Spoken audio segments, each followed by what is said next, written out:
Hello friends, welcome back to GK prince academy. हम लोग discuss कर रहे थे इलाहाबाद हाई कोर्ट के एग्ज़ाम्स के, जो कि steno, group C, group D और ड्राइवर का जो पोस्ट आया है उसी को लेकर जो है प्रैक्टिस लगा रहे थे। ठीक है, तो आज का ये पांचवा प्रैक्टिस होगा जिसमें हम देखेंगे टोटल 100 क्वेश्चन, और 100 क्वेश्चन 100 अंक का होगा, आपको मिलेगा। ठीक है, और लगभग इन चारों पोस्टों का सिलेबस सेम है, जिसमें आपको हिंदी, इंग्लिश, जीएस और मैथ के क्वेश्चन मिलने वाले हैं। ठीक है, तो चलिए हम शुरुआत करते हैं। स्टार्ट करने से पहले अगर आप चैनल पर नए हो तो सब्सक्राइब नहीं किया तो चैनल को सब्सक्राइब करना मत भूलिएगा।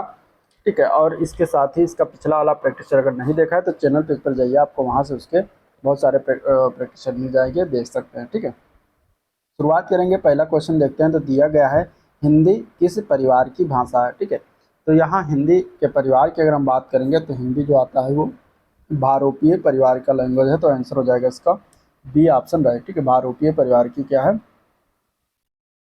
भाषा है। आंसर बी ऑप्शन करेक्ट है। ठीक है, तो आंसर क्या हो जाएगा, बी ऑप्शन सही हो जाएगा।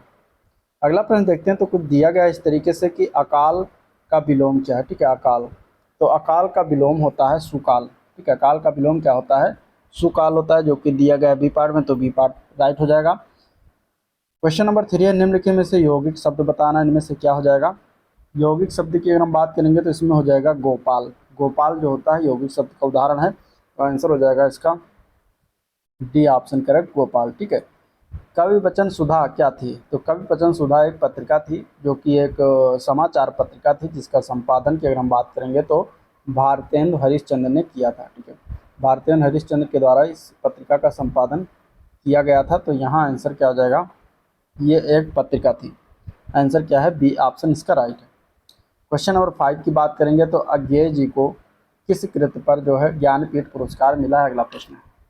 तो इनकी जो है पुस्तक है कितनी नाव में कितनी बार, ये जो है इनकी पुस्तक है, और इस पर जो है इन्हें ज्ञानपीठ पुरस्कार मिला हुआ है। ठीक है, प्रत्यंग किस समास का उदाहरण है। प्रत्यंग किस समास की अगर हम बात करेंगे तो क्या हो जाएगा, तो प्रत्यंग में अव्ययी भाव समास आता है, तो आंसर ए पार्ट करेक्ट है। ठीक है, अगला प्रश्न है, यह काम मैं आप कर लूँगा। ठीक है, इस वक्त की इस पंक्तियों में आप जो है किस प्रकार का सर्वनाम है। तो आप जो होता है ये एक निजवाचक सर्वनाम के अंतर्गत आता है, तो आंसर बी ऑप्शन हो जाएगा, निजवाचक सर्वनाम। ठीक है, चलिए नेक्स्ट क्वेश्चन है, निम्नलिखित में से कौन सा युग्म सही सुमेलित नहीं है इनमें से। तो ये दिया गया है तद्भव तत्सम। ठीक है, ओझा का तत्सम उपाध्याय, केला का तत्सम कदली, पसीना का प्रश्न और कपास का करपट दिया गया है, जो कि गलत है। कपास का जो तत्सम होता है वो होता है करपास। ठीक है, ना कि करपट। करपट जो होता है ये कपड़ा का होता है तत्सम। तो यहाँ जो ऑप्शन राइट होगा वो बी ऑप्शन है। अगले प्रश्न की तरफ बढ़ेंगे। तो दिया गया है कि अनेक शब्दों के लिए एक शब्द बताना है। जंगल की आग दावानल कहते हैं, आगे की सोचना सोचने वाला अग्रगामी लिखा हुआ है। समुद्र की आग बड़वा नल कहते हैं, पेट की आग जठराग्नि कहते हैं। यहाँ पे गलत कौन सा है, तो गलत बी पार्ट है। ठीक है, आगे की सोचने वाले को हम कहते हैं दूरदर्शी, तो यहाँ दूरदर्शी होगा, तो इसलिए बी पार्ट गलत हो जाएगा, बाकी सारे सही हैं। अगले प्रश्न की तरफ बढ़ते हैं। का व्यंजन के विषय में निम्नलिखित में से कौन सा कथन सही है। ठीक है, का व्यंजन, का व्यंजन की अगर हम बात करेंगे तो का व्यंजन जो होता है वो अल्पप्राण के अंतर्गत आता है। ठीक है, और अघोष व्यंजन होता है अल्पप्राण। का व्यंजन स्पर्शी होता है और कंठ ध्वनि में आता है, तो ए पार्ट इसका राइट हो जाएगा। नेक्स्ट क्वेश्चन है, संयुक्त क्रिया का कौन सा इसमें से भेद नहीं है। क्वेश्चन नंबर 11, क्वेश्चन नंबर 11 है, संयुक्त क्रिया का इनमें से कौन सा भेद नहीं है। तो भेद की अगर हम बात करेंगे तो डी पार्ट हो जाएगा, नाम बोधक जो होता है संयुक्त क्रिया का भेद नहीं होता। ठीक है, नाम बोधक क्या होता है, संयुक्त क्रिया का भेद नहीं होता। संयुक्त क्रिया अर्थ के आधार पर इसके 11 भेद हैं टोटल। ठीक है, इसमें आपका आ जाता है अवकाश बोधक, आरंभ बोधक, समाप्ति बोधक, अनुमति बोधक और नित्यता बोधक, आवश्यकता बोधक, निश्चय बोधक, इच्छा बोधक, अभ्यास बोधक, शक्ति बोधक और पुनरुक्त संयुक्त क्रिया बोधक। तो इतने सारे जो है संयुक्त क्रिया के भेद हैं, लेकिन नाम बोधक उसमें नहीं आता। चलिए, शरीर के अंग के आधार पर दिए गए पुल्लिंग या स्त्रीलिंग शब्दों का सही जोड़ा कौन सा नहीं होगा इसमें से।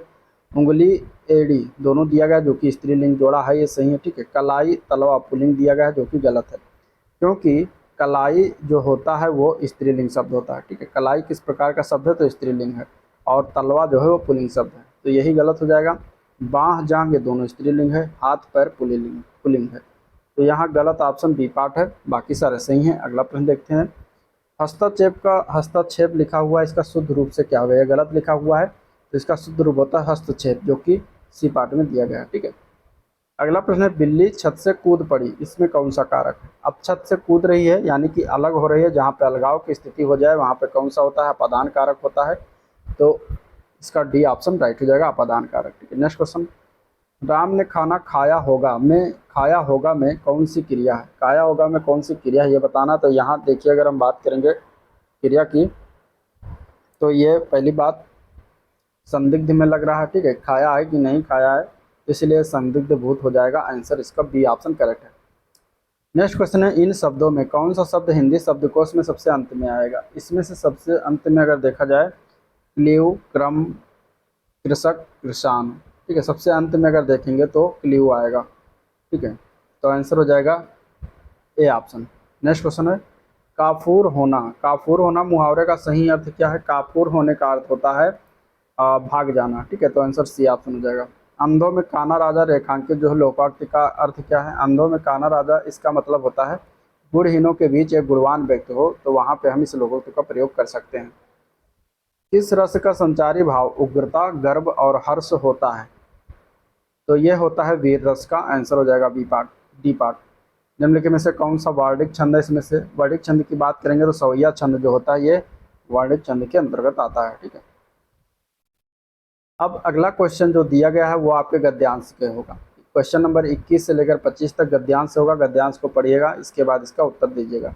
तो गद्यांश को आप लोग पढ़िएगा, ये गद्यांश दिया गया है। ठीक है, और हम चलते हैं क्वेश्चन की तरफ। पहला क्वेश्चन है, सामाजिक और शारीरिक प्रक्रियाओं के पैमाने से दिक्कत कब आती है। इस गद्यांश को पढ़ेंगे तो आपको इसका आंसर निकल के आएगा जब हम इसे जड़ मानक मान लेते हैं। तो आंसर हो जाएगा बी ऑप्शन। ठीक है, 90.8 और 90.6 के संदर्भ में असत्य कथन बताना, गलत कथन। तो गद्यांश को पढ़ेंगे तब आपको इसका निकल के आएगा कि इसी नाम से कहानी लिखी गई, जो कि ये गलत है। ये कहीं गद्यांश में मेंशन नहीं है। बाकी इसी नाम से दुनिया के कई देशों में FM चैनल खुले, इसकी नाम से सर्वाइकल गाइड आई, और 98.6 नाम से गीत बना। तो यहाँ पे और बाकी सारे मेंशन किया गया, लेकिन सी पार्ट जो है वो मेंशन नहीं है, तो सी पार्ट हो जाएगा राइट आंसर। नेक्स्ट क्वेश्चन, सभ्य इंसान की पुरानी फितरत का हिस्सा रहा है। गद्यांश को पढ़ने के बाद इसका आंसर निकल के आएगा डी पार्ट, मापना। जोनाथन हुसैन ने हाल ही में क्या किया। तो गद्यांश में इसका भी आंसर है, लंबा शोध किया था। आंसर हो जाएगा सी पार्ट। मानव शरीर के तापमान से संदर्भ में सही कथन बताना इनमें से। तो इनमें से सही कथन क्या हो जाएगा, तो वो हो जाएगा बड़ों के मुकाबले बच्चों का थोड़ा सा ज़्यादा होता है। ठीक है, तो यहाँ आंसर हो जाएगा ए पार्ट। जो तापमान होता है वो बड़ों के मुकाबले बच्चों का थोड़ा सा ज़्यादा होता है, तो आंसर ए पार्ट इसका राइट है। ठीक है, अब क्वेश्चन होंगे मैथ्स। चलिए क्वेश्चन मैथ के हम करते हैं। ठीक है, चलिए क्वेश्चन नंबर 26 दिया गया है कि यदि एक वृत्त की परिधि उसके व्यास से 18.6 सेंटीमीटर अधिक है तो वृत्त का व्यास पूछा गया है, क्या होगा। ठीक है, तो इस प्रकार के क्वेश्चन में हम कैसे करेंगे, क्योंकि व्यास जो होता है वो क्या होता है, वृत्त त्रिज्या का दुगुना होता है। ठीक है, तो यहाँ पे जो बातें कही गई हैं वो क्या कही गई हैं, तो ये कहा गया है कि परिधि क्या होता है, 2πr होता है। ठीक है, परिधि क्या होता है, 2πr होता है। तो ये बराबर के हो जाएगा 18.6 प्लस डी। ठीक है, ये मतलब इसके अनुसार कहा गया है, किसके फार्मूला के क्वेश्चन के अनुसार। ठीक है, तो यहाँ पे 2πr बराबर अगर हम करेंगे 2πr माइनस डी बराबर 18.6 हो जाएगा। ठीक है, 2πr माइनस डी की जगह पे हम 2r रख देंगे। 18.6 में दशमलव हटाएंगे तो 186/10 हो जाएगा।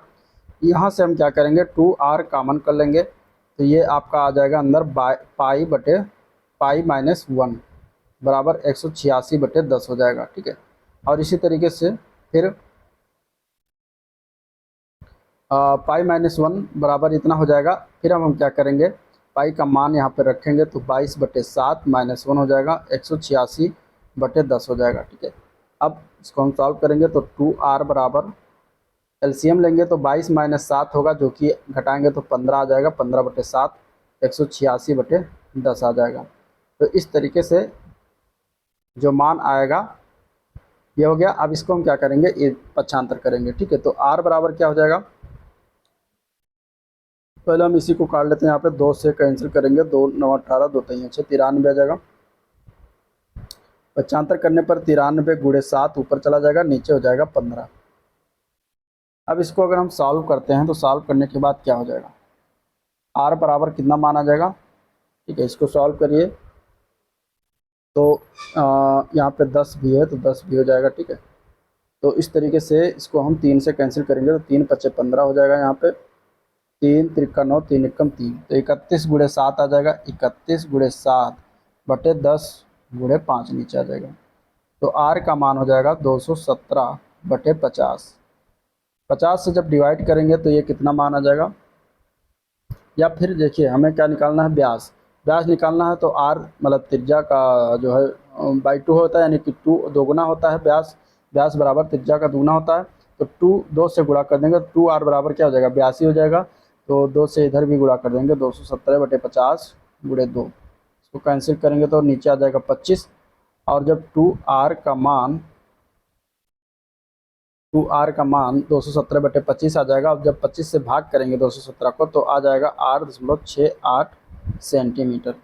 और यही हमें पूछा गया था, जो कि ये डायमीटर निकल के आएगा, मतलब व्यास निकल के आएगा। तो 8.68 सेंटीमीटर इसका राइट आंसर हो जाएगा, जो कि ए पार्ट में दिया गया है। ठीक है, तो इस तरीके से आंसर क्या हो जाएगा, ए पार्ट इसका करेक्ट हो जाएगा। ठीक है, चलिए अगले प्रश्न की तरफ बढ़ते हैं। अगला प्रश्न दिया गया है, दो संख्याओं का मासा मतलब कि महत्तम समापवर्तक जो दिया गया है वो कितना दिया गया है। यह दिया गया है एलसीएम क्रमशः 12 और 2448। यदि संख्याओं का अंतर 60 है तो संख्याओं का योगफल क्या होगा। अब इसको हम कैसे लगाएंगे, अगर दो संख्याओं का महत्तम समापवर्तक दिया गया है, ठीक है, तो हम संख्या अगर मान लेते हैं कि माना संख्या कौन कौन सी हैं, तो संख्या एक हो जाएगी जो एचसीएफ दिया होता है उसी के गुणनफल में हम मानेंगे। तो 12x हो गया और 12y हो गया, दो संख्याएं हो गई। ठीक है, 12x और 12y दो संख्याएं हो गई। तो मान लेते हैं, माना संख्या बराबर 12x और 12y हो गया। ठीक है, इसके बाद कहता है कि जो एलसीएम, अब इन दोनों संख्याओं का एलसीएम क्या हो जाएगा, तो एलसीएम हो जाएगा 12 इंटू एक्स इंटू वाई हो जाएगा, जो कि ये दिया गया है 2448। सॉल्व करेंगे तो यहाँ से एक्स वाई का मान निकल के क्या आ जाएगा, 204। ठीक है, 12 से डिवाइड करेंगे तो एक्स वाई बराबर क्या आ जाएगा, 204 आ जाएगा। ठीक है, इसके बाद एक्स वाई बराबर 204 आ गया। ठीक है, अब कह रहा है कि जो संख्या है उनका अंतर, मतलब कि 12x माइनस 12y, तो 12x माइनस 12 कॉमन कर लेंगे तो x माइनस वाई बराबर दिया गया है 60। क्वेश्चन में इस तरीके से दिया गया है मान। ठीक है, तो यहाँ पे हो जाएगा 60। अब इसके बाद ये कह रहा है, इसको सॉल्व करेंगे तो ये हो जाएगा x माइनस वाई बराबर 5। ये बन गया समीकरण 1। ठीक है, ये समीकरण बन गया 1, इसको लिख लेते हैं इसे। फिर हम यहाँ से निकालेंगे क्या, संख्याओं का योगफल निकालना है। तो पहले जैसे माइनस वाई का पता चल गया, अब हमें प्लस वाई मतलब 12x प्लस वाई का हमें मान पता होना चाहिए। तो इसके लिए हम क्या करेंगे, जो फार्मूला होता है x माइनस वाई का होल स्क्वायर, उसको हम लगाएंगे। तो इसका फार्मूला क्या हो जाएगा, X square plus Y square और -2xy, ये फार्मूला होता है। ठीक है, इसमें हम मान रखेंगे तो x माइनस वाई का मान पता है, यहाँ पे x माइनस वाई का मान कितना हो जाएगा, 5। तो 5 का होल स्क्वायर मतलब 25 हो जाएगा। x प्लस वाई स्क्वायर का मान यहाँ से निकालना है 2xy। xy का भी मान पता है कितना है, xy का मान 204। तो 204 गुणे 2 करेंगे तो हो जाएगा 408। ठीक है, तो यहाँ से x प्लस वाई स्क्वायर बराबर कितना माना जाएगा, तो 408 में से 225 जोड़ देंगे तो 433 हो जाएगा। ठीक है, पक्षांतर करके अगर जोड़ेंगे तो 433 हो जाएगा। अब हम फार्मूला लगाएंगे x प्लस वाई का होल स्क्वायर, जिसका फार्मूला होता है X square plus Y square plus 2xy। ठीक है, तो यहाँ से x plus Y, X square plus Y square का मान हमें पता है कितना, 433। तो 433 प्लस 2xy का मान पता है 408। दोनों को अगर हम जोड़ते हैं तो 841 आता है, और ये आ जाता है x प्लस वाई का होल स्क्वायर। तो यहाँ से x प्लस वाई का वैल्यू क्या हो जाएगा, 841 किसका वर्ग है, तो 29 का वर्ग है। तो इस तरीके से x प्लस वाई का मान हमें पता चल गया कितना है, 29। ठीक है।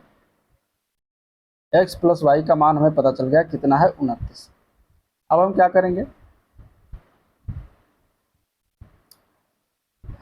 करेंगे, यहाँ पे x प्लस वाई का मान हो गया कितना, x प्लस वाई बराबर 29 और x माइनस वाई का मान हमें पता था 5। तो इन दोनों को हम पहले समीकरण को हल करेंगे। तो यहाँ से अगर हम जोड़ते हैं तो ए वाई से कैंसिल हो जाएगा और 2x बराबर हो जाएगा 29 और 5 34। तो x का मान आ जाएगा 2 से डिवाइड करेंगे 17। ठीक है, तो यहाँ से y का मान किसी भी समीकरण एक में अगर हम रख देते हैं तो y का मान आ जाता है 12। ठीक है, तो समीकरण एक में रखने पर y का मान कितना आ जाता है, 12 आ जाता है। तो अब हमें वो संख्या ज्ञात करनी है। संख्या हमने माना था, ये देखिए संख्या हमने 12x और 12y माना था। ठीक है, 12x और 12y संख्या मानी थी। तो यहाँ से संख्या क्या हो जाएगी, 12 गुणे 17 और 12 गुणे 12। ठीक है, तो 12 गुणे 17 होता है 204 और 12 गुणे 12 यानी कि 12 का स्क्वायर 144 होता है। अब हमें इन दो संख्या पता चल गया। अब दोनों संख्याओं का हमें योग बताना था। तो योग क्या हो जाएगा, 204 प्लस 144 को अगर हम जोड़ते हैं तो हमारा योग आ जाएगा 348। ठीक है, कितना आ जाएगा, 348।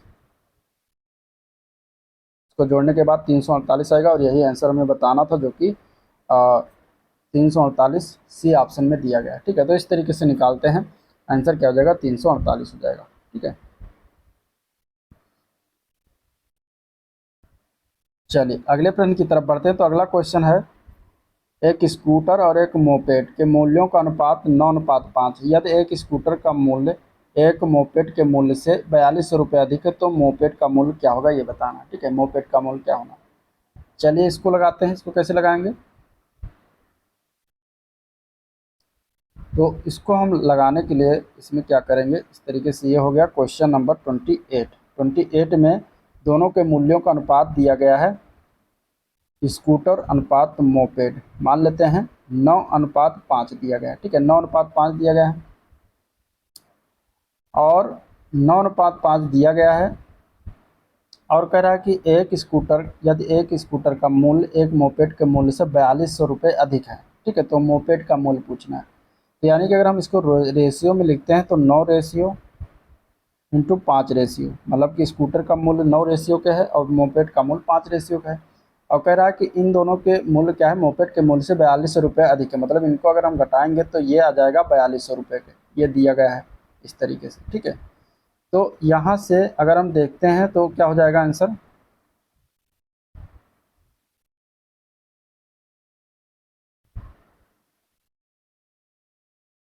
ठीक है, ऐसा हो जाएगा। यहाँ पे है 9, 9 में से 5 जाएगा 4 रेशियो के, 4 रेशियो हो जाएगा 42 के।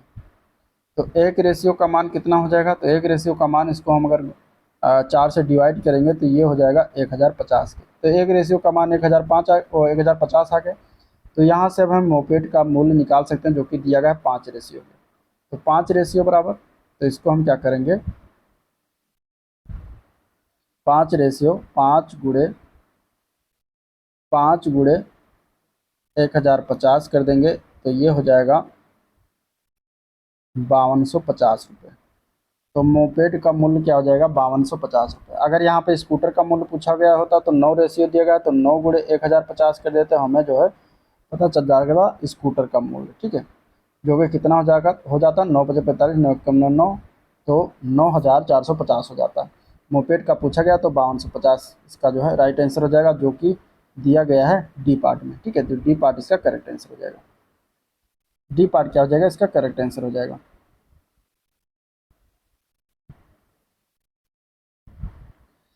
ये हो गया। अगले प्रश्न की तरफ बढ़ते हैं। तो अगला प्रश्न दिया गया है कि तीन संख्याओं का जो है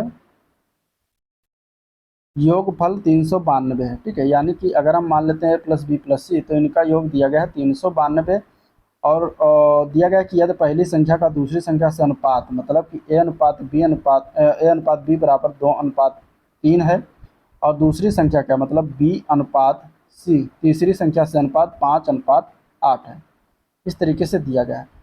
ठीक है, तो यहाँ पे हमें ज्ञात क्या करना है, तीसरी संख्या क्या होगी। तो इसको पहले अनुपात को हम सेम करेंगे तो a अनुपात b अनुपात c बराबर हो जाएगा इसमें क्या करते हैं, इसको हम इसमें गुणा कर देते हैं, तो 5 दूनी 10 हो जाता है, और बीच वाला 20 से गुणा कर देंगे तो अनुपात में आ जाएगा 15, और फिर जो राइट किनारे वाला है उसको इससे 3 को 8 से गुणा कर देंगे तो 8 तिरिक 24। तो इस तरीके से तीनों का एक साथ में अनुपात आ जाता है। तो अब ये हो गया हमारी अनुपात में जो है संख्याएं, मतलब 10 रेशियो, 15 रेशियो, 24 रेशियो संख्या हो गई। तो यहाँ से अब हम क्या करेंगे, और इनका अगर हम योग करते हैं तो दिया गया 392, मतलब कि जो संख्या दिया गया है 392, मतलब कि 10 ratio plus 15 ratio plus 24 ratio के बराबर दिया गया है 392 के। इनको जोड़ेंगे तो 15 10 25 20 45 और 4 49 रेशियो के बराबर दिया गया है 392 के। ठीक है, तो यहाँ से एक रेशियो बराबर कितना हो जाएगा, 392/49। तो एक रेशियो का मान कितना आ जाएगा यहाँ पे, इसको अगर हम कैंसिल करेंगे तो ये 8 बार जाएगा, आंसर हो जाएगा 1/8। ठीक है, 1 रेशियो बराबर 8 हो जाएगा। तो हमें अब निकालना था, क्या निकालना था हमें, तीसरी संख्या। तो तीसरी संख्या हमारी कितनी है, 24 रेशियो पे। ठीक है, तो 24 रेशियो कैसे निकलेगा, तो 1 रेशियो बराबर 8 है, तो 24 रेशियो तो 24 गुणे 8 हो जाएगा, और इस तरीके से तीसरी संख्या जो हो जाएगी 192 हो जाएगी। तीसरी संख्या क्या हो जाएगी, 192 हो जाएगी, जो कि बी पार्ट में दिया गया। अगर यहाँ पे पहली और दूसरी पूछा जाए तो पहली हो जाएगी 10 रेशियो दिया गया है, तो यानी कि 8 गुणे 10 हो जाएगा, 80 संख्या हो जाएगी। और 15 रेशियो दिया गया है तो 15 गुणे 8 हो जाएगी 120। तो दूसरी संख्या 120 हो जाएगी, पहली संख्या 80 है, तीसरी संख्या 192। तो हमें तीसरी संख्या पूछा गया था, तो तीसरी हो जाएगी 192, जो कि बी पार्ट में दिया गया है। ठीक है, तो इस तरीके से लगाते हैं। चलिए अगले प्रश्न की तरफ बढ़ते हैं। अगला प्रश्न दिया गया है कि एक त्रिभुजाकार खेत का परिमाप जो है 540 मीटर है, और इसकी भुजाओं का अनुपात 5:12:13 है। तो इस खेत का क्षेत्रफल हमें बताना है। ठीक है, अब देखिए जो खेत का जो क्षेत्रफल दिया गया है वो क्षेत्रफल क्या है, यहाँ पे बताना है। त्रिभुजाकार का परिमाप दिया गया है और उनकी भुजाओं का अनुपात दिया गया है। ठीक है, तो क्वेश्चन नंबर 30 में क्या क्या चीज़ें दी गई हैं, त्रिभुजाकार का परिमाप जो दिया गया है 5:12:13, और त्रिभुज का परिमाप क्या होता है, त्रिभुज के भुजाओं का योग। तो यानी कि अगर हम भुजा मान लेते हैं तो ये हो जाएगा 5 के प्लस 12 के प्लस 13 के, ये बराबर के दिया गया है 540 मीटर। इनको अगर हम जोड़ते हैं तो 12 5 17। ठीक है, और 17 और 13 होता है 30 के, 30 के बराबर हो जाएगा 540, तो 1 के बराबर हो जाएगा 18। ठीक है, 1 रेशियो बराबर कितना आ गया, 18 आ गया। तो यहाँ से अब हम निकाल सकते हैं समकोण त्रिभुज का क्षेत्रफल, क्योंकि चूंकि ये समकोण है, क्योंकि 5 12 और 13 जो होता है ट्रिपलेट, अगर हम आजमाएंगे तो क्या होता है, ये 5 12 13 समकोण त्रिभुज में लगता है। मतलब 5 उसका आधार, 12 उसकी ऊंचाई, और कर्ण हो जाता है उसमें 13। ठीक है, तो ये समकोण त्रिभुज है, और समकोण त्रिभुज का क्षेत्रफल क्या होता है, फार्मूला 1/2 इंटू आधार गुणे ऊंचाई, ये फार्मूला होता है। तो यहाँ अगर हम वैल्यू रखेंगे तो 1/2 इंटू आधार की अगर हम बात करेंगे तो आधार क्या है,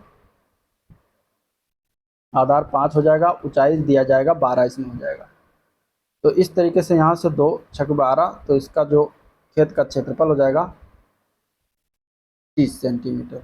ठीक है, और ये के में आएगा, क्योंकि हमारी जो भुजा है वो 5 के 12 के और 13 के में, तो 5 यहाँ पे के हो जाएगा, और यहाँ पे तो 30 के स्क्वायर हो जाएगा। ठीक है, 30 के स्क्वायर हो जाएगा, और इस तरीके से 30 गुणे के का मान 18, तो 18 स्क्वायर हो जाएगा। तो 30 गुणे 18 का स्क्वायर कितना होता है, 324 होता है। 324 को जब 3 में गुणा करेंगे, 30 में गुणा करेंगे, तो वैल्यू आ जाएगी 9720 मीटर स्क्वायर, जो कि क्षेत्रफल हो जाता है। और यही हमें पूछा गया था, तो आंसर हो जाएगा 9720 मीटर, जो कि दिया गया है डी पार्ट में। तो डी पार्ट इसका करेक्ट आंसर हो जाएगा। ठीक है, चलिए क्वेश्चन नंबर 31 देखते हैं। क्वेश्चन नंबर 31 क्या है, दिया गया है कुछ इस तरीके से कि एक आयताकार मेज की ऊपरी सतह का परिमाप दिया गया 28 मीटर, और उसका क्षेत्रफल कितना है, 28 मीटर स्क्वायर। तो यहाँ हमें ज्ञात करना है यहाँ हमें क्या ज्ञात करना है, मेज के कर्ण की लंबाई क्या है। ठीक है, 31 नंबर क्वेश्चन इसमें दिया क्या गया है, परिमाप दिया गया है मेज का, परिमाप कितना दिया गया है, 28 मीटर। ठीक है, कुछ इस तरीके से मेज की चौड़ाई हो जाती है, आयताकार इस तरीके से होगा, तो यहाँ पे इसका परिमाप दिया गया है जो कि 28 मीटर। तो आयताकार, अगर आयताकार है तो आयताकार की क्या होती है, परिमाप, परिमाप होता है 2 इंटू लंबाई धन चौड़ाई बराबर ये दिया गया 28 के। तो यहाँ से लंबाई प्लस चौड़ाई आ जाएगा आपका, 2 से डिवाइड करेंगे तो हो जाएगा 14 के। ठीक है, और दिया गया क्षेत्रफल। तो क्षेत्रफल क्या होता है, आयताकार जो क्षेत्रफल होता है वो कितना होता है, तो आयताकार जो क्षेत्रफल होता है वो होता है लंबाई गुणे चौड़ाई। ठीक है, ये हो जाएगा। और कर्ण की भुजा इसकी क्या हो जाएगी, तो इस तरीके से ये इसकी जो है कर्ण हो जाएगा। ठीक है, तो लंबाई गुणे चौड़ाई दिया गया, लंबाई गुणे चौड़ाई यानी L इंटू बी दिया गया है 48 के। तो हम क्या करेंगे, हमें निकालना है ये, मान लेते हैं ये C है। ठीक है, कर्ण, मेज के कर्ण की लंबाई ज्ञात करना है, मान लेते हैं C है, ये 90 डिग्री पर आयताकार होगा। तो यहाँ से हम क्या करेंगे, L प्लस बी का होल स्क्वायर करेंगे फार्मूला, तो हो जाएगा L square plus B square plus 2LB। यहाँ से L प्लस बी का होल स्क्वायर मतलब कि 14 का स्क्वायर हो जाएगा, L square plus B square plus 2LB मतलब 48 गुणे 2 यानी कि 96 हो जाएगा। 14 का स्क्वायर कितना होता है 196, और 96 इधर पक्षांतरित करेंगे तो माइनस में आ जाएगा, L square plus B square हो जाएगा। यहाँ से वैल्यू क्या आ जाएगी, घटाएंगे तो 100 आ जाएगा, ये L square plus B square का मान है। और यहाँ समकोण त्रिभुज बन रहा है। ठीक है, मान लेते हैं ए बी और सी, ये ए बी सी क्या है, कोण बी समकोण है। तो यहाँ पे समकोण त्रिभुज में हम क्या करेंगे, पाइथागोरस प्रमेय लगा देंगे। तो पाइथागोरस प्रमेय क्या होता है, L square plus B square बराबर सी के स्क्वायर मतलब कर्ण के स्क्वायर के हो जाएगा। और हमें सी ही का मान पता चलना, L square plus B square का मान पता है कितना है, सो होता है ये सी स्क्वायर के बराबर हो जाएगा। तो सी बराबर हो जाएगा प्लस माइनस 10 सेंटीमीटर। तो हमें यही मान निकालना था कर्ण, जो कि 10 सेंटीमीटर होगा। तो आंसर हो जाएगा इसका सी ऑप्शन करेक्ट, 10 सेंटीमीटर इसमें जो है कर्ण का मान हो जाएगा, जो कि सी में दिया गया। तो सी ऑप्शन इसका हो जाएगा कर्ण। तो इस तरीके से लगाते हैं, अगले प्रश्न की तरफ बढ़ेंगे। Question number 32। ठीक है, 32 इस तरीके से दिया गया है क्वेश्चन, देखिए।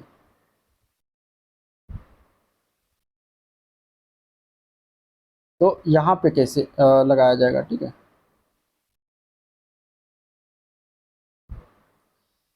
चलिए, दिया गया है कि एक त्रिभुज का परिमाप 30 सेंटीमीटर और इसका क्षेत्रफल दिया गया 30 सेंटीमीटर स्क्वायर। यदि त्रिभुज की सबसे बड़ी संख्या, सबसे बड़ी भुजा की लंबाई अगर 13 सेंटीमीटर है, तो भुजा की त्रिभुज की सबसे छोटी भुजा क्या होगी, ये बताना है। ठीक है, तो देखिए, अगर हम बात करेंगे त्रिभुज के बारे में, त्रिभुज का परिमाप दिया गया है, परिमाप दिया गया है कितना, 30 सेंटीमीटर।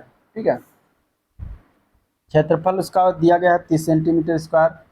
अब कह रहा कि त्रिभुज की जो बड़ी भुजा है, त्रिभुज की बड़ी भुजा कितना, 13 सेंटीमीटर। त्रिभुज की सबसे छोटी भुजा क्या होगी, देखिए अब यहाँ पे ट्रिपलेट लगाएंगे। ठीक है, ट्रिपलेट, ट्रिपलेट को देखेंगे, ट्रिपलेट में 5, 12, 13 आता है, जैसे 3, 4, 5 आता है, तो ये क्या होता है, समकोण त्रिभुज का ट्रिपलेट होता है। ठीक है, तो इस तरीके से इसे यहाँ देखेंगे तो इसमें क्या होती है, बड़ी भुजा 13 जहाँ पर होती है, उसकी जो दो अन्य भुजाएं होंगी वो 12 और 5 होंगी। तो ये ट्रिपलेट में आ जाएगा, जो कि ये बनाएगा समकोण त्रिभुज। ये क्या बनाएगा, समकोण त्रिभुज बनाएगा। ठीक है, समकोण त्रिभुज में 13 हो जाएगा कर्ण, आधार हो जाएगा 5 और ये हो जाएगा 12। अब यहाँ पे बताना हमें कि इसकी जो है सबसे छोटी भुजा कौन सी होगी। ठीक है, तो अगर हम बात करेंगे तो सबसे अगर आपको प्रूव करना है तो कैसे, तो 5 का स्क्वायर कर ले प्लस 12 का स्क्वायर बराबर 13 का स्क्वायर हो जाएगा। तो 5 का स्क्वायर 25 प्लस 12 का स्क्वायर हो जाता है 144 बराबर 13 का स्क्वायर होता है 169। तो 144 25 को जोड़ेंगे तो 169 बराबर 169 आ जाता है। तो इस तरीके से बैठ रहा। फिर तो इसकी अन्य जो दो भुजाएं होंगी वो 5, 12 और 13 होंगी। तो यहाँ पे 13 बड़ी है तो सबसे छोटी भुजा क्या हो जाएगी, 5 सेंटीमीटर हो जाएगी, जो कि ए पार्ट में दिया गया है। अब आपको सिद्ध करना है, तो यहाँ पे जो दिया गया है क्या, 30 सेंटीमीटर क्षेत्रफल। तो समकोण त्रिभुज का क्षेत्रफल का फार्मूला क्या होता है, 1/2 आधार गुणे ऊंचाई, आधार गुणे ऊंचाई होता है इसका फार्मूला। तो इस पर हम मान रख देंगे 1/2 5 गुणे 12। ठीक है, यहाँ से कैंसिल हो जाएगा, 6 बचेगा, 5 गुणे 6 हो जाएगा, 5 गुणे 6 का मान 30 सेंटीमीटर, जो कि हमारे मान में दिया भी गया है 30 सेंटीमीटर स्क्वायर। तो इस तरीके से आंसर क्या हो जाएगा, ए पार्ट करेक्ट हो जाएगा। सबसे छोटी भुजा क्या हो जाएगी, सबसे छोटी भुजा इसकी हो जाएगी 5 सेंटीमीटर। ठीक है, चलिए अगला प्रश्न देखते हैं। दिया गया एक पहिए की त्रिज्या 21 सेंटीमीटर है, 792 मीटर की दूरी तय करने में उसे कितने चक्कर लगेंगे ये बताना। त्रिज्या दिया गया है 21 सेंटीमीटर और हमें बताना है कि वो कितने दूरी लगेंगे, उसको जो है 792 मीटर की दूरी तय करने में कितना चक्कर वो काटेगा पहिया। तो परिध अगर हम निकालते हैं तो परिध क्या होता है, परिध होता है 2 पाई आर। ठीक है, परिध क्या होता है 2 पाई आर, जो कि ये वैल्यू हो जाएगा 2 × 22/7 और गुणे अगर 2 पाई आर तो आर का मान है 21 तो रख देंगे यहाँ से, 7×21 कैंसिल हो जाएगा और इस तरीके से 22×44 × 3 अगर करते हैं तो 132 सेंटीमीटर आ जाता है पहिए की वैल्यू। ठीक है, 132 सेंटीमीटर क्या आ जाएगा, पहिए की वैल्यू आ जाएगी, सॉरी परिधि की वैल्यू आ जाएगी। फिर हमें बताना है कि 792 मीटर की दूरी तय करने में उसे कितने चक्कर लगाने पड़ेंगे। तो दूरी टोटल कितनी हो जाएगी, 792 मीटर है, लेकिन इसको हमें चेंज करना है सेंटीमीटर में, तो 100 से गुणा कर देंगे तो सेंटीमीटर में हो जाएगा। ठीक है, अब अगर हमें चक्करों की संख्या ज्ञात करनी है, चक्करों की संख्या अगर हमें ज्ञात करनी है तो वो होता है कुल दूरी बटे परिधि। ठीक है, तो कुल दूरी दिया गया है 792, 2 जीरो और हो जाएगा और परिधि का मान आया है 132 से, इसको डिवाइड कर देंगे तो हमें चक्करों की संख्या यहाँ पे पता चल जाएगा। ठीक है, 6 से कैंसिल करते हैं तो 6 दूनी 12 हो जाता है, एक बचेगा, 6 दूनी 12 हो जाएगा। ठीक है, 6 से कैंसिल ना करके हम इसको 11 से कैंसिल करेंगे, डिवाइड करेंगे। ठीक है, तो 11 से कैंसिल करेंगे तो ये हो जाएगा 11 एकम 11 और 11 दूना 22, ऊपर भी 11 से कैंसिल करेंगे तो 11 से 77, 2 बचेगा, 11 दूना 22, 72 से ऊपर आ जाएगा। ठीक है, अब इसको 7200 बटे 12 करेंगे तो हम इसको आ जाएगा 12 छक 72 यानी 600 चक्कर। तो चक्करों की संख्या कितनी आ जाएगी, 600 चक्कर आ जाएगा। तो आंसर हो जाएगा 600 चक्कर। ठीक है, आंसर क्या हो जाएगा, 600 चक्कर इसका आंसर हो जाएगा। तो आंसर क्या हो जाएगा 600 चक्कर, जो कि दिया गया है बी पार्ट में। चलिए नेक्स्ट क्वेश्चन देखते हैं। अगला प्रश्न कुछ इस तरीके से दिया गया है कि किसी काम में एक पुरुष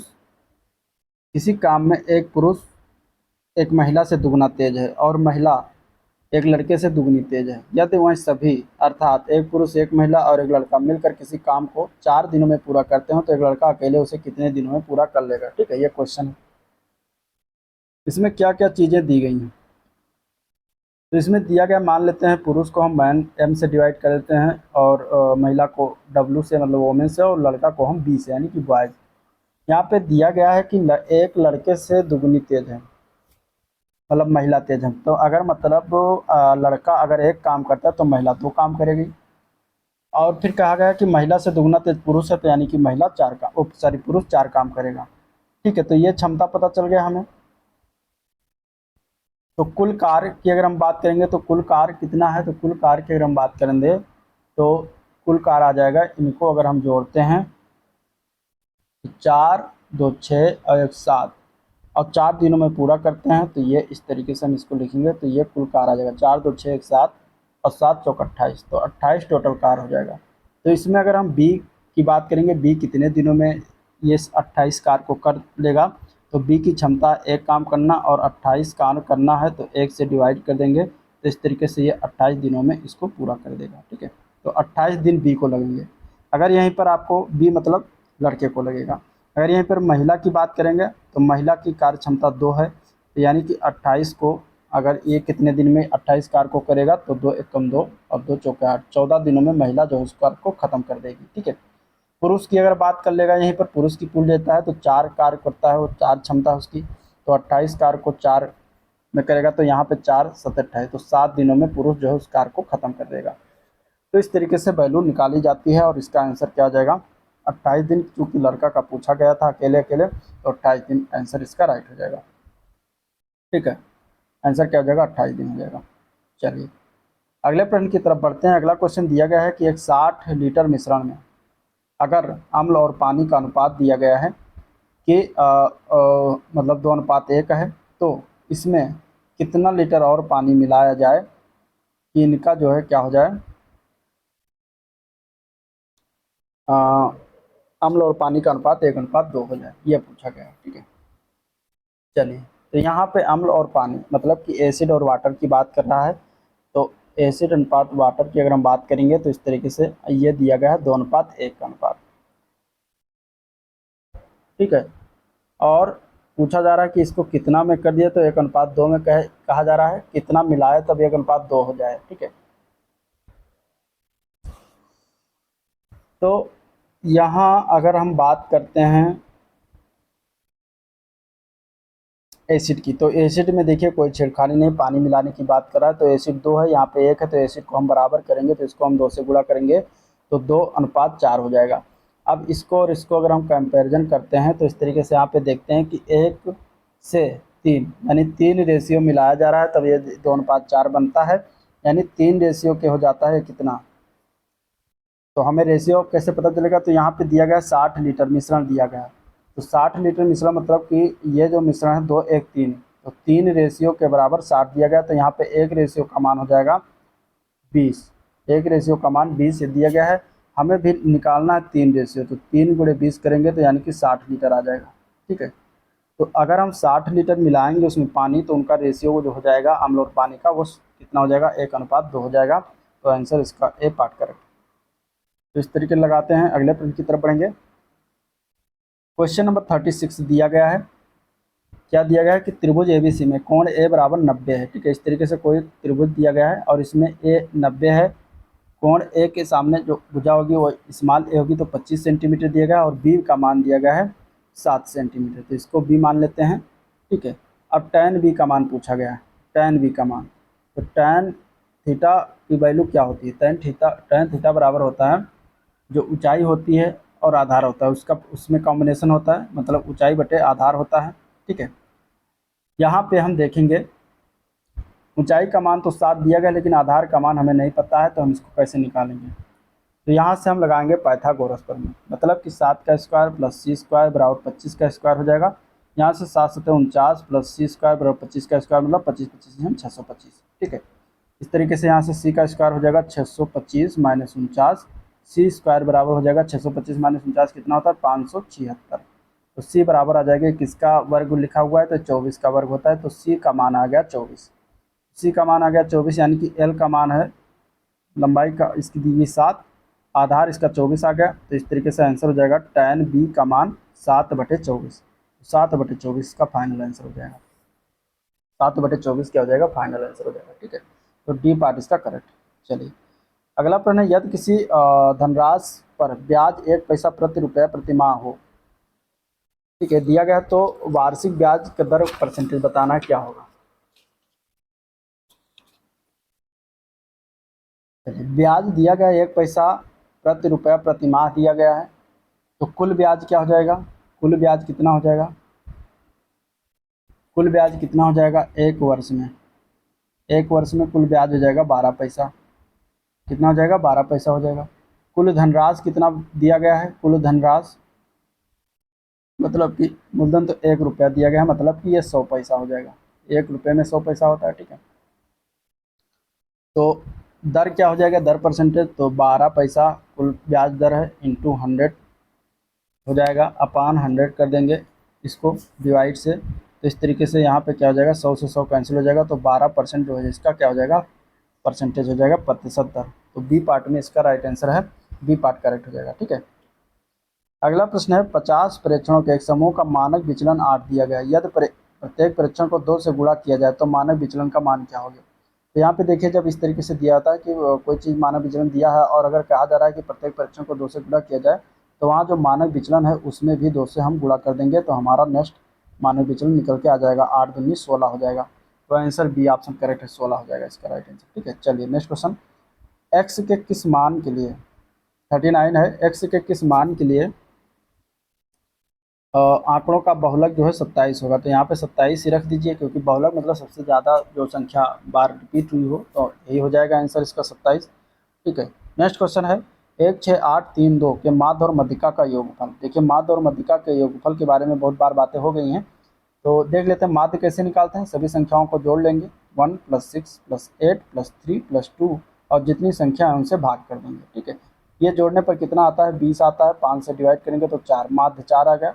मध्यिका के लिए क्या करते हैं, मध्यिका के लिए हम सबसे पहले रीअरेंज करते हैं, 1 2 3 6 8 इसको रीअरेंज कर लिए। फिर इसमें बीच की संख्या हो जाएगी मध्यिका, मतलब 3 हो जाएगी। ठीक है, तो इन दोनों का योग क्या हो जाएगा, 4 + 3 = 7 के हो जाएगा, और 7 यही राइट आंसर हो जाएगा, जो कि डी पार्ट में दिया गया। चलिए अगले प्रश्न की बात करते हैं। अगला क्वेश्चन दिया गया है कुछ इस तरीके से, दिया गया है एक व्यक्ति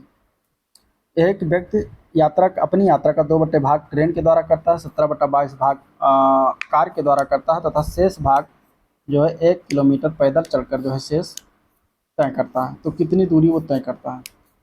तो देखिए इसके लिए हम क्या करते हैं, 2/11 भाग जो दिया गया है, ठीक है, 2/11 भाग और 17/22 इन दोनों का हम लेंगे एलसीएम। तो एलसीएम लेंगे तो कितना हो जाएगा, 22 हो जाएगा। अब 22 भाग मतलब 22 रेशियो कुल टोटल दूरी हो गई। ठीक है, तो यहाँ से निकालेंगे 2/11 भाग कितना हो जाएगा, तो 11 से 2 कटेगा, 2 बार जाएगा, 22 हो जाएगा, 2 दूनी 4 किलोमीटर मान लेते हैं, हो गया। और 17/22 कितना हो जाएगा, तो 22 से 22 कट जाएगा, 17 बचेगा। तो 17 4 21 हो गया। तो कितना बचा शेष जो बचा, शेष एक ही बचा। ठीक है, तो एक जो बचा है और शेष जो इसमें दिया गया है, शेष 1 किलोमीटर दिया गया है।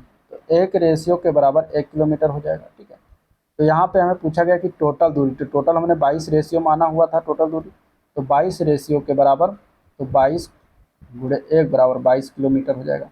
तो 22 किलोमीटर इसका राइट आंसर हो जाएगा, जो कि डी पार्ट में दिया गया। ठीक है, सेम। अब अगर ये दूसरी कोई मान आता तो आपको मान इसमें निकल के दूसरा आता, तो आंसर इसका हो जाएगा डी ऑप्शन। चलिए अगला प्रश्न है 42, वर्गीकृत आंकड़ों का माध्य अवकलित करते समय हम मानते हैं कि बारंबारताएं क्या होती हैं। तो इसके लिए अगर बात करेंगे तो इसका मतलब हो जाता है वर्गों के वर्ग अंकों पर केंद्रित होती हैं। तो आंसर इसका डी ऑप्शन करेक्ट है। ठीक है, आंसर क्या हो जाएगा, डी ऑप्शन इसका करेक्ट हो जाएगा। नेक्स्ट क्वेश्चन की बात करते हैं। अगला प्रश्न है कि दिया गया 930.25 के वर्गमूल में कौन सा सबसे छोटा भिन्न घटाया जाए जिससे प्राप्त परिणाम एक पूर्ण संख्या हो जाए। ठीक है, एक क्वेश्चन आया हुआ है, तो यहाँ पे अगर हम देखेंगे तो क्या हो जाएगा, तो इस तरीके से क्वेश्चन में तो संख्या दिया गया है, संख्या क्या दी गई है, 930.25। ठीक है, तो इसका अगर हम बात करते हैं पहले वर्गमूल, इसका वर्गमूल निकालेंगे। कैसे निकालते हैं, तो भाग विधि से निकालते हैं इसका वर्गमूल 930.25। तो ये जोड़ा में बनाएंगे, इस तरीके से जोड़ा बनेगा, तो ये जाएगा 3 बार, 3 × 9 हो जाएगा। ठीक है, ये हो जाएगा कैंसिल, यहाँ से 3 से 3 जुड़ के यहाँ 6 आ जाएगा, और ये 30 उतलेगा। इसके बाद दशमलव के बाद भी अगर हम संख्या उतारनी तो यहाँ 10 जीरो लगा के दशमलव लगाएंगे, और इस तरीके से 25 भी उतर आएगा। तो अब ये कितनी बार जाएगा, तो ये 5 बार जाएगा। ठीक है, ये 5 बार जाएगा, तो ये हो जाएगा 50 25 और 5 36। ठीक है,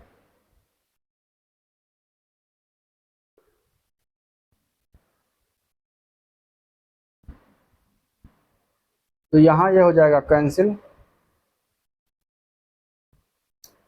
बाकी बचेगा यहाँ पे 30.5। तो इसका वर्गमूल आ जाएगा 30.5। अब 30.5 में हम क्या घटाएंगे, ये शेष जो है क्या हो जाएगा, पूर्ण संख्या हो जाएगा। तो 0.5 को घटाएंगे तो ये 30 आ जाएगा, जो कि ये पूर्ण संख्या बनाती है। तो 0.5 की वैल्यू क्या होती है, अगर हम दशमलव हटाते हैं तो इस तरीके से 5 दूनी 10, 1/2 होता है हमारा। तो 1/2 इसका राइट आंसर हो जाएगा। 1/2 अगर घटा देंगे तो पूर्ण संख्या आ जाएगी। ठीक है, चलिए नेक्स्ट क्वेश्चन देखते हैं। अगला प्रश्न है कि एक दिया गया है 300 ग्राम चीनी के विलयन में 40% चीनी है, इसमें कितनी चीनी मिलाई जाए ताकि विलयन में चीनी 50% हो जाए।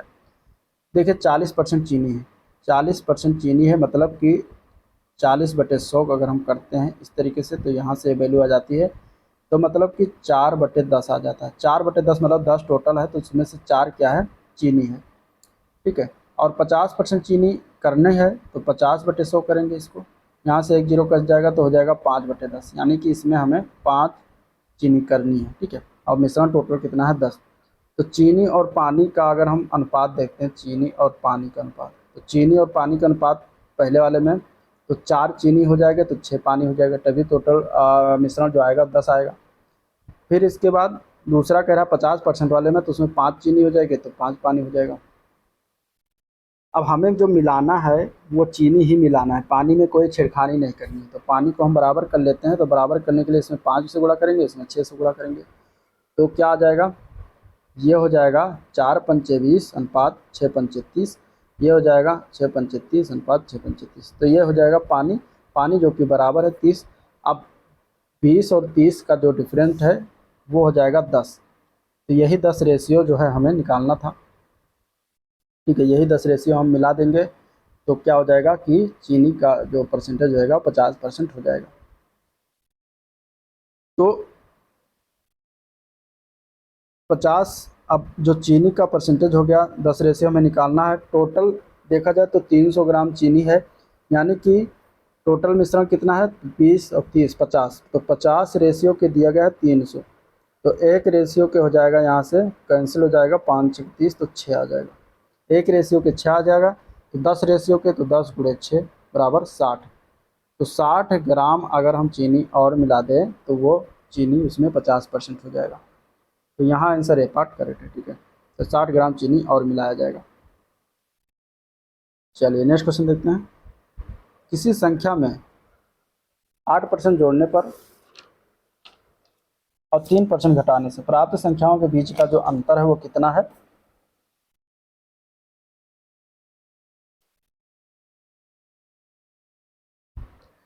बीच का जो अंतर है वो 407 है।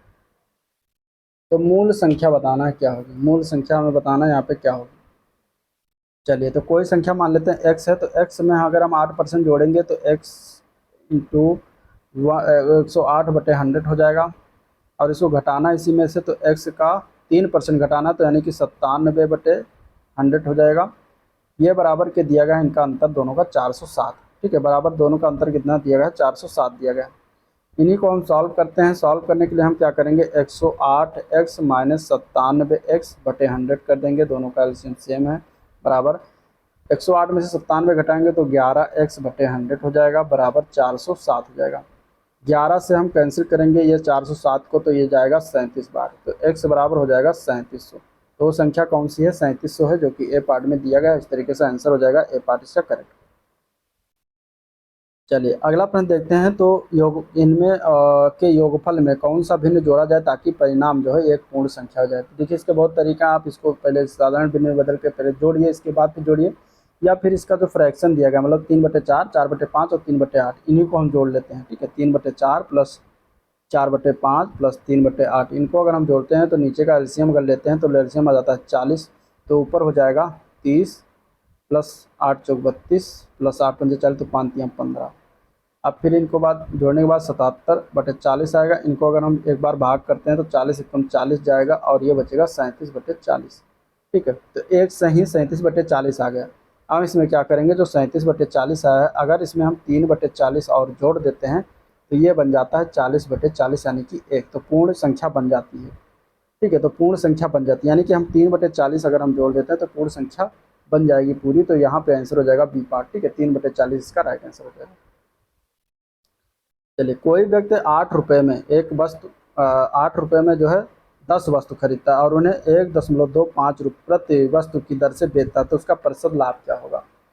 तो देखिए यहाँ पे अगर हम सीपी की बात करेंगे तो खरीद रेट कितना है, 8 रुपये है। 8 रुपये में 10 वस्तु पूरी खरीद लेता है। ठीक है, एसपी की बात करेंगे तो देखिए 100 मतलब 1.25 रुपये प्रति वस्तु की दर से बेचता है, मतलब एक वस्तु जो है 1.25 की बेचता है। तो हमें एसपी जो निकालना है तो 1.25 से 10 में गुणा करेंगे, टोटल 10 वस्तु का निकल के आएगा 12.5 रुपये।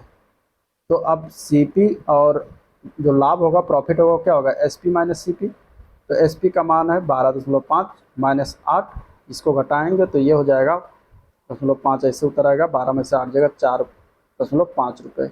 ये हो जाएगा आपका प्रॉफिट। अब इसका परसेंटेज कैसे निकालेंगे, तो 4/5 4.5 का लाभ होता है 8 रुपये पर, तो इसको 100 से गुणा कर देंगे। तो इस तरीके से आपका परसेंटेज निकल के आ जाएगा। यहाँ से दशमलव हटाएंगे। ठीक है, ये हो जाएगा आपका 2 चौके 8 2 पंचे 10 45 गुणे 5, मतलब कि 225/2। ये 4 है, 225/4। आप 225/4 कैंसिल करेंगे तो ये हो जाएगा 56 सही 1/4%। तो इतना लाभ होगा 56 सही 1/4%। ठीक है, इस तरीके से लगाया जाता है। आंसर इसका हो जाएगा बी पार्ट। नेक्स्ट क्वेश्चन देखते हैं। बजट से पहले किसी कार की कीमत 30% बढ़ाई जाती है। तो 30% बढ़ाई मतलब 3/10 हो जाएगा ये, मतलब 10 रुपये की सामान 13 रुपये में हो गई। फिर इसके बाद बजट में क्या करिए 10% फिर और बढ़ाया जाता है, मतलब कि 1/10 यानी 10 रुपये का सामान 11 में हो गया। तो कार की कीमत में कुल प्रतिशत वृद्धि क्या क्या होगी? मतलब कि हमें जो पॉइंट इसमें करना है, यानी कि 10 से 13 हुआ, फिर 13 जब हो गया तब फिर बजट में 10% और बढ़ा दिया गया 13 में। ठीक है, तो यानी कि इसको अगर हम बराबर कर देते हैं तो यहाँ से 10 के गुणा कर देंगे, यहाँ से 13 का गुणा कर देंगे, तो कितना हो जाएगा 10 दाहियम 100, 13 दाहियम 130, और ये हो जाएगा 13 दाहियम 130 और 11 गुणे 13 हो जाएगा 143। ठीक है, इस तरीके से आ जाएगा। यानी कि 100 रुपये की वस्तु में पहले 30% बढ़ाया गया, फिर बढ़ा दिया गया 10% और, तो 130 में 10% बढ़ाया गया, तो इस तरीके से 143 हो गया। तो डायरेक्ट जो कार की कीमत में कुल प्रतिशत देखेंगे तो 100 से 143 हो जा रहा है, यानी कि 43% की वृद्धि हो जा रही है टोटल। तो कुल वृद्धि 43% हो जाएगा, जो कि बी पार्ट में दिया गया है। आंसर इसका बी ऑप्शन राइट है। ठीक है, चलिए क्वेश्चन नंबर दिया गया है 49 दिया गया है कि 27 की पावर x है, ये मान दिया गया 9/3 की पावर x। तो मान हमें निकालना है 1/x की पावर 4। क्या मान होगा इसका? तो यहाँ पे देखिए किस तरीके से लगाते हैं। पहले इसको सॉल्व करेंगे। 27 की पावर x को हम क्या लिख सकते हैं, 3 की पावर 3 इंटू एक्स लिख सकते हैं। 9 जो दिया गया इसको 3 की पावर 2 लिख सकते हैं, और 3 की पावर x नीचे लिखा हुआ है। ठीक है, 3 की पावर 3x हो जाएगा। ठीक है, ये हो जाएगा 3 की पावर 3x। जब पावर की पावर होता है तो वो गुणा हो जाता है।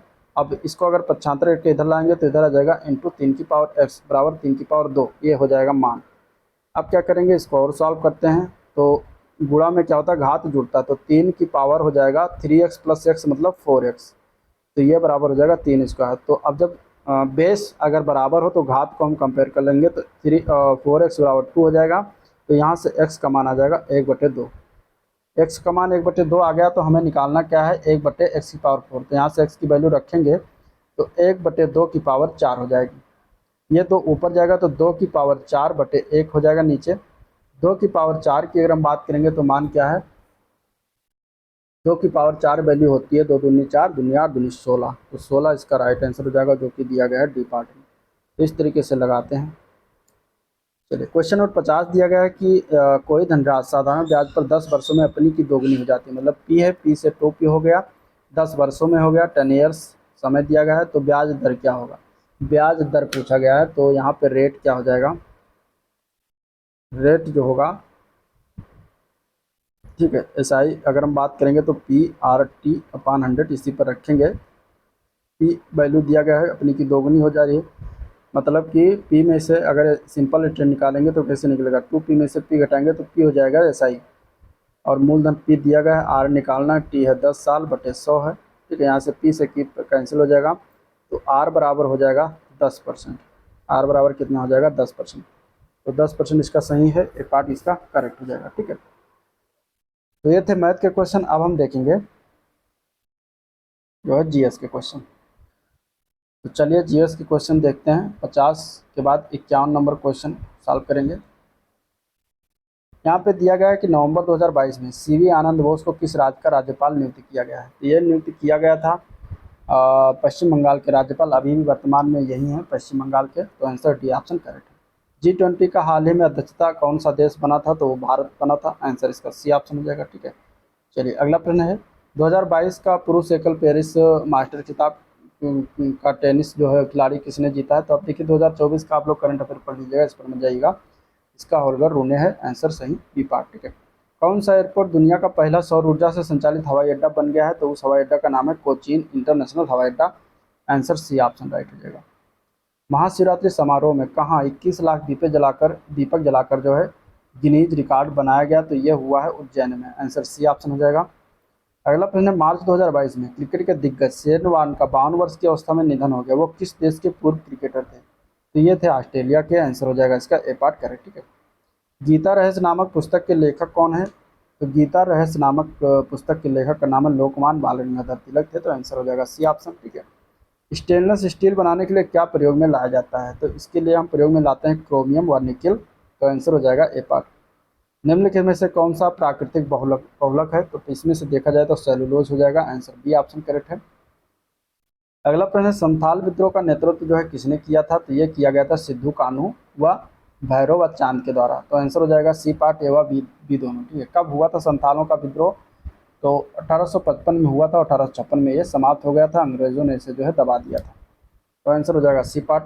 नेक्स्ट क्वेश्चन है पृथ्वी सम्मेलन 5 का आयोजन जो है कहाँ कब हुआ था? तो इसका आयोजन की बात करेंगे तो ये किया गया था 1997 में, 23 से 27 जून 1997 को हुआ था। इसका आयोजन कहाँ पर हुआ था? न्यूयॉर्क सिटी में, तो आंसर डी ऑप्शन इसका राइट है। ठीक है। अगला प्रश्न है एक पिकोग्राम किसके बराबर होता है? तो एक पिकोग्राम याद रखिएगा 10 की पावर -12 ग्राम के बराबर होता है, तो सी पार्ट इसका करेक्ट है। मूर्ति पूजा का प्रारंभ माना जाता है, कहाँ से माना जाता है? तो पूर्व आर्यकाल से माना जाता है, आंसर हो जाएगा इसका ए पार्ट करेक्ट। ठीक है।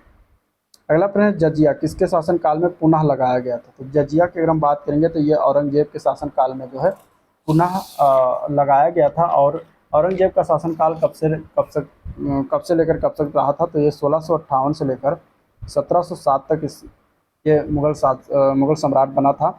ये 6वां मुगल शासक रहा था। पिता का नाम इसके शाहजहां था और माता का नाम इसके मुमताज महल था। ठीक है। अगला प्रश्न निम्नलिखित उद्देश्यों में से कौन सा एक भारत के संविधान की उद्देशिका में सन्निविष्ट नहीं? इनमें से कौन सा उद्देशिका में लिखा हुआ चीज़ें नहीं है? तो ये हो जाएगा विचार की स्वतंत्रता है, अभिव्यक्ति की स्वतंत्रता भी है, विश्वास की भी स्वतंत्रता है, आर्थिक स्वतंत्रता नहीं है, तो आंसर बी ऑप्शन राइट हो जाएगा। चलिए नेक्स्ट क्वेश्चन है जीएनपी और जीडीपी में क्या अंतर है? तो जीएनपी और जीडीपी जब अंतर करेंगे तो ये आ जाएगा आपका विदेशों से शुद्ध साधन का लाभ जो होगा वो जीएनपी माइनस जीडीपी होगा। जीएनपी मतलब होता है ग्रॉस नेशनल प्रोडक्ट यानी सकल राष्ट्रीय उत्पाद, और जीडीपी जो होता है ग्रॉस डोमेस्टिक प्रोडक्ट मतलब सकल घरेलू उत्पाद, इसका फुल फॉर्म होता है। भारत के विनिवेश आयोग के प्रथम अध्यक्ष कौन थे? उनका नाम क्या था? तो उनका नाम था जीवी रामकृष्ण। ठीक है। जीवी रामकृष्ण सही हो जाएगा। 1996 में इनकी अध्यक्षता में प्रथम विनिवेश आयोग बनाया गया। अगला प्रश्न 2011 की जनगणना के अनुसार भारत की सकल प्रजननता दर क्या थी? ठीक है। तो ये था 2.4, आंसर हो जाएगा डी ऑप्शन। भूमिगत जल को दूषित करने वाले अजैविक प्रदूषक कौन कौन से इनमें से?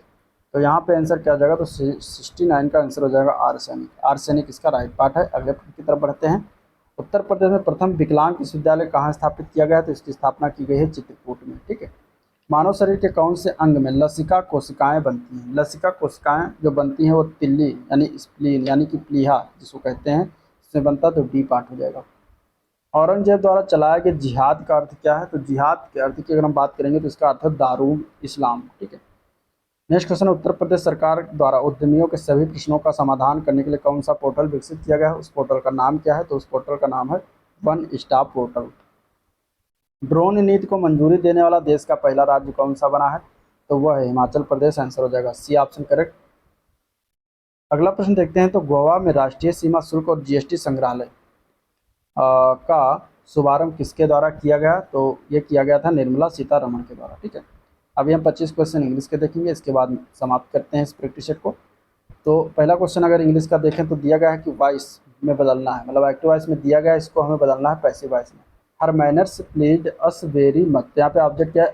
अस हो जाएगा। यहाँ पे सब्जेक्ट पैसिव में तो अस देखिए, अस का सब्जेक्ट होता है वी, तो वी सब में दिया गया है, we are we please we verb.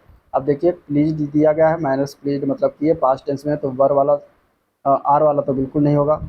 यहाँ वी प्लीज हर दिया गया तो ये भी नहीं होगा, कोई हेल्पिंग वर्ब लगना चाहिए। We were very much please on her manners, on her manners यहाँ पे इसका राइट आंसर हो जाएगा। यानी कि इसकी अगर हम बात करेंगे तो क्या हो जाएगा? We were very much please with her manners, जो कि यहाँ पे सही रूप से लिखा हुआ, तो इसका डी ऑप्शन करेक्ट। ठीक है। The driver was blowing the horn. ठीक है। इसका क्या हो जाएगा? पैसिव वॉइस, पैसिव वॉइस हो जाएगा the horn was being blowed by the driver. ठीक है। ब्लोइंग आईएनजी फॉर्म लगा इसलिए बीइंग हो जाएगा पैसिव में, आंसर बी ऑप्शन इसका राइट है। Next question, fill in the blanks with correct preposition. Preposition भरना है। I am use such hardship, यहाँ पे कौन सा प्रीपोजिशन लगेगा? तो यहाँ पे देखा जाए तो टू लगेगा। ठीक है। I am use to such hardship. I was astonished the sad news. Astonished मतलब होता है आश्चर्यचकित, ठीक है। तो मैं आश्चर्यचकित था सैड न्यूज़ को सुनकर। तो यहाँ पे कौन सा लगेगा, जो है एट लग जाएगा, at the sad, I was astonished at the sad news. अगले प्रश्न में हमें बताना है find out the subject, subject find करना है। Subject the little tree was covered with needless institute of leaves. यहाँ पे सब्जेक्ट क्या हो जाएगा, तो द लिटिल, हेल्पिंग वर्ब के पहले जो लगा होता है वह सब्जेक्ट होता है, तो द लिटिल ट्री हो जाएगा इसका आंसर। और rich merchant was passing by the shop show makers window, यहाँ पे क्या हो जाएगा, सब्जेक्ट, सब्जेक्ट हो जाएगा।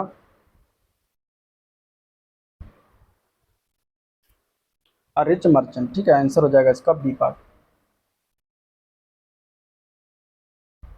चलिए अगला प्रश्न है, the what type of nouns are two or more words that create a noun, this noun are sometimes one word or word joined by a hyphen, ठीक है। तो हाइफन के द्वारा जो नाउन ज्वाइन होता है उसको हम किस तरीके के, किस प्रकार का नाउन कहते हैं, तो उसको हम कहते हैं कंपाउंड नाउन, ठीक है। कंपाउंड नाउन कहेंगे, जैसे ऋषिता राम, बीच में हाइफन लगा, राम लक्ष्मण बीच में हाइफन लगा, तो इसको कंपाउंड नाउन कहेंगे। This noun that can be counted, मतलब ये जो नाउन है इसको काउंट किया जा सकता है, तो किस प्रकार का नाउन होगा, they have a single and plural form and can be used with number. तो किस प्रकार के नाउन की बात कर रहा है, तो काउंटेबल नाउन की बात कर रहा है। आंसर इसका सी ऑप्शन करेक्ट हो जाएगा। अब हम अगले क्वेश्चन में प्रोनाउन बताएंगे, इसमें क्या लगेगा आगे। He was an only child so he had to learn how to amuse that, इसमें आगे क्या लगेगा, तो इसमें लगेगा हिमसेल्फ, ठीक है, how to amuse himself। They always defend, उसने जो है वह हमेशा अपने आप को डिफेंड करते हैं, मतलब किससे, वन अनदर से, एक दूसरे से। If you blame one the other will spring on her egg, ठीक है। तो यहाँ पे हो जाएगा वन अनदर, वह एक दूसरे को जो है डिफेंड करते हैं, तो आंसर हो जाएगा इसका B option correct. Find the type of adverb, type of adverb बताना। एक्सट्रीमली किस प्रकार का एडवर्ब है, तो एक्सट्रीमली जो है एडवर्ब ऑफ डिग्री होता है, बताता है, आंसर बी पार्ट हो जाएगा। प्लीज वेट पेशेंटली, अब पेशेंटली जो है ये किस प्रकार का एडवर्ब है, तो ये एडवर्ब ऑफ माइनस बताता है, यहाँ पे आंसर ए पार्ट करेक्ट हो जाएगा, ठीक है। चलिए fill in the blanks, correct adjective भरना है। The women lives in the small hut, अब यहाँ पे किस प्रकार की वुमेन होगा, तो यहाँ पे एडजेक्टिव क्या हो जाएगा, पुअर, द पुअर वुमेन, ठीक है।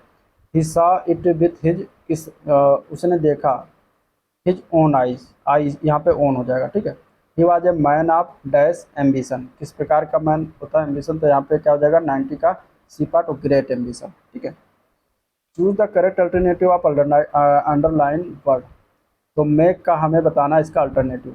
तो I can't allowed to make jokes in the class, तो यहाँ पे मेक की जगह पर और हम क्या इस्तेमाल कर सकते हैं, तो यहाँ पे क्रैक भी इस्तेमाल करते हैं। I can't allowed to crack jokes in the class, ठीक है। He avoid to speak to me, ठीक है, वो बचता है बोलने से मेरे ऊपर, तो यहाँ पे अगर हम बात करें तो टू स्पीक की जगह पे स्पीकिंग का भी प्रयोग कर सकते हैं, तो स्पीकिंग बी पार्ट इसका करेक्ट हो जाएगा। This is the best Mexican restaurant in the country, ठीक है। यहाँ पे क्या भरा जाएगा, तो यहाँ पे द भरा जाएगा, द बेस्ट के साथ द लगता है, तो यहाँ पे हो जाएगा सी पार्ट, ठीक है। Next question, I can't live on dash $500 a month, यहाँ पे क्या होगा, भरा जाएगा, तो यहाँ पे कोई आर्टिकल नहीं लगेगा, तो ये सही है, ठीक है। What is the masculine of मिस्त्री, मिस्त्री का मैस्कुलिन जेंडर क्या हो जाएगा, तो वो हो जाएगा मास्टर, ठीक है, मैस्कुलिन मतलब पुलिंग। What is the feminine of sultan, मतलब कि स्त्रीलिंग, सुल्तान का स्त्रीलिंग क्या होता है, तो यहाँ पे हो जाएगा सुल्ताना, जो कि बी पार्ट में दिया गया है। What is the singular form of scissors, scissors का सिंगुलर फॉर्म क्या होता है, तो होता है सिसर्स, सिसर्स का सिसर्स ही होता है, जो कि बी पार्ट में दिया गया है। What is the plural form of leaf, leaf का प्लूरल फॉर्म क्या हो जाएगा, तो लीव्स हो जाएगा, जो कि सी पार्ट में दिया गया, ठीक है। which of these is used to separate short coordinates clauses of compound sentence, इसमें से compound sentence को अगर क्या इस्तेमाल किया जाएगा कंपाउंड सेंटेंस दर्शाने के लिए, तो कामा का इस्तेमाल करते हैं, आंसर बी पार्ट हो जाएगा, ठीक है। which of these is used to separate a series of loosely relatively clauses, अगर क्लॉजेस को हमें अलग अलग बताना, सेपरेट करना है, तो क्या दर्शाएंगे, तो वहाँ पे सेमी कॉलम लगाया जाता है, आंसर हो जाएगा सी ऑप्शन, ठीक है। तो ये था ओवरऑल वीडियो जिसको हम लोगों ने देखा, डिस्कस किया। अगर वीडियो पसंद आया तो लाइक करिए, चैनल को सब्सक्राइब नहीं किया तो सब्सक्राइब करना मत भूलिएगा, साथ ही साथ अपने दोस्तों में शेयर भी करिएगा। और आज का वीडियो यहाँ पर एंड करते हैं, मिलते हैं नेक्स्ट वीडियो में, तब तक के लिए थैंक यू।